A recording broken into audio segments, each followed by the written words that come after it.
नमस्कार सांग मैंने आज सकाल आरंभ होता मोर ठाकुर पूजा पूजा सरी सका टे ब्रेकफास्ट बनई देती आज पटाटो कटलेट टिक करदे खावाई तो कर सारी रोसईबास करदे भात बसई देती भात भेंडी आलू राई करदे करेला भजा करदे हजबैंड कहले मत टिफिन दे मुझे जी खरा हो जेहतु मुझे घर को खाइबा आसपारि ना लंच रे तो टिफिन बनई देती हजबैंड ये ड्यूटी पलि जाते तो आम ये माँ झी टी रोसे खाई सका से कटलेट खाई तो मुझे क्लास मुठे मुठे भात खाई तो खाई माँ झी तापर मुझे देखिली आज घर द्वारा बहुत असन मसन ये सफासफी करी तो बासन कुसन प्रथम आग सफासफी करी बाहर रखी डब्बा डुबी सबको रोसे घर काटिक रोसे घर टे झड़ाझड़ी कर पोछापोछी कर सब डब्बा साइज की रखी तो कर सारिकी घर द्वारा ओलिया पलिया से भलसे करदे करदेकी घर द्वारा टे भलसे पोछापोछी करदेली सप्ताह थे पोछापोछी सब परिष्कार न कले मत भल लगे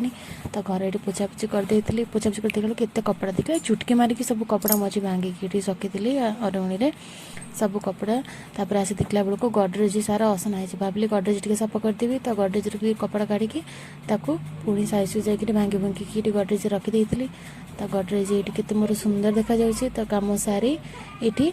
माठिया टे ठंडा पानी पी देती हो केते सारा कम कर सका गरम झाड़ गला प्रबल टे पा पीकी ये ब्लॉग शेष करी रोची जय जगन्नाथ बाय।